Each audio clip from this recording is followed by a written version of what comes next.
Russell viper এই সাপটি সম্পর্কে আমি আগেও ভিডিও করে ফেলেছি, সেই ভিডিওতে আপনারা ভালোই সাপোর্ট দেখিয়েছেন।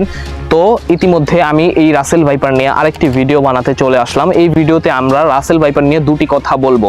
প্রথম কথা হচ্ছে কিভাবে এই রাসেল ভাইপারের ছোবল থেকে আপনারা বেঁচে থাকবেন, এবং দ্বিতীয় কথা হচ্ছে কিভাবে এই রাসেল ভাইপারের ছোবল খাওয়ার পরেও আপনি সুস্থ থাকতে পারবেন, ভালো থাকতে পারবেন। এই জায়গায় আরেকটা কথা বলে রাখি, যদি রাসেল ভাইপার সাপটি আপনাকে কোনো সময় কামড় দেয় তাহলে আপনার শরীরে সারা জীবনের মতো একটা না একটা সমস্যা হয়ে যেতে পারে।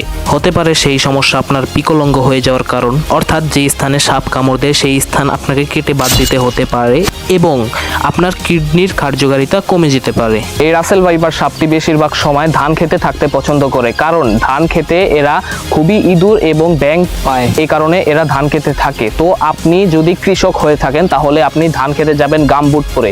গামবুট ব্যবহার করা লাগবে আপনার, কেননা রাসেল ভাইপারের শরীরে পাড়া লাগলে সবচেয়ে প্রথমে আপনার পায়ে ছোবল দিবে। যদি আপনারা গামবুট পরেন তাহলে রাসেল ভাইপার ছোবলের সঙ্গে তার দাঁত আপনার পায়ে পর্যন্ত পৌঁছাতে পারবে না।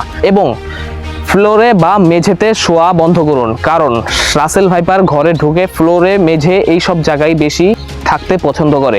তো আপনি যদি ফ্লোরে থাকেন তাহলে আপনাকে ফ্লোর থেকে ছোবল মারার সম্ভাবনা থাকে। আরেকটি কথা, যদি আপনারা বিছানায় শোন তাহলে মশারি ব্যবহার করুন, কেননা মশারির ভিতরে কোনো সাপ প্রবেশ করতে পারে না।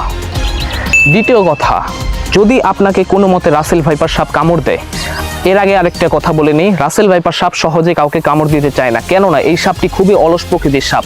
এই সাপটি যেখানে থাকে সেই জায়গার থেকে বেশি সরানড়া করতে পছন্দ করে না, কারণ সাপটি খুবই অলস হয়ে থাকে।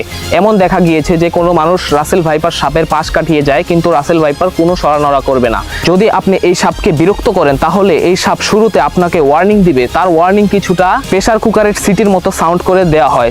সাউন্ডটা ঠিক এরকম।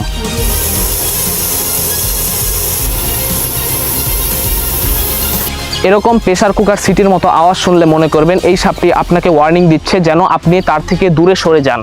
এরপরেও যদি আপনি সতর্ক না হন তাহলে সাপটি আপনাকে একটি বাইট করে দেবে।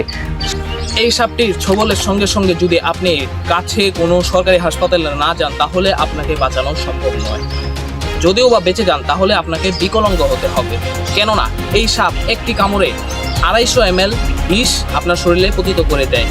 কিন্তু মানুষকে মৃত্যুবরণ করানোর জন্য এই সাপের 40 মিলিগ্রাম বিষই যথেষ্ট। এই সাপ কামড়ের পরে যদি 100 মিনিটের মধ্যে আপনার শরীরে 100 ml অ্যান্টিভেনম সিরাম না ছাড়া হয় তাহলে আপনার মৃত্যু অনিবার্য। এই কারণে দ্রুত গতিতে আপনারা পার্শ্ববর্তী সরকারি হাসপাতালে চলে যান। এই সাপ কামড়ের 1 মাস পরেও রোগী মারা যায়, 2 দিন পরেও রোগী মারা যায়, সেই দিনও রোগী মারা যায়। এই আমরা বললাম সাপে কামড়ানোর পরে আপনারা কি কি করবেন। এখন আমরা বলবো সাপে কামড়ানোর পরে আপনারা কি কি করবেন না। সাপে কামড়ানোর পরে আপনারা হসপিটালে যেতে দেরি করবেন না, খুবই জলদি হসপিটালে চলে যাবেন। দ্বিতীয়, সাপে কামড়ানোর পরে যে স্থানে কামড়াবে সেই স্থানে কোনো দড়ি বা কাপড় দিয়ে বাঁধন দিবেন না, কারণ যেখানে কামড়াবে সেখানে যদি আপনি দড়ি বা কাপড় দিয়ে বাঁধন দেন তাহলে সেই অঙ্গ কেটে বাদ দিতে হবে। সুতরাং সেই অঙ্গকে তেমনই রাখুন। যদি আপনার হাতে সাপ কামড় দেয় তাহলে হাত বেশি নড়াচড়া করবেন না। যে অঙ্গেই সাপ কামড় দেয় সেই অঙ্গ বেশি নাড়াচাড়া করবেন না, নাড়াচাড়া করার কারণে সেই অঙ্গে বিষ দ্রুত গতিতে ছড়িয়ে যাবে।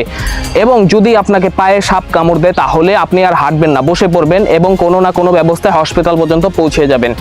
এই গেল আরেকটি কথা হচ্ছে, সাপে কামড়ানোর পরে আপনি কখনো ওঝার কাছে যাওয়ার ভুল করবেন না, কেননা কোনো ওঝারই ক্ষমতা নেই আপনাকে রাসেল ভাইপার সাপের হাত থেকে বাঁচানো। সুতরাং যত দ্রুত সম্ভব তত দ্রুতভাবে আপনারা সরকারি হাসপাতালে চলে যান।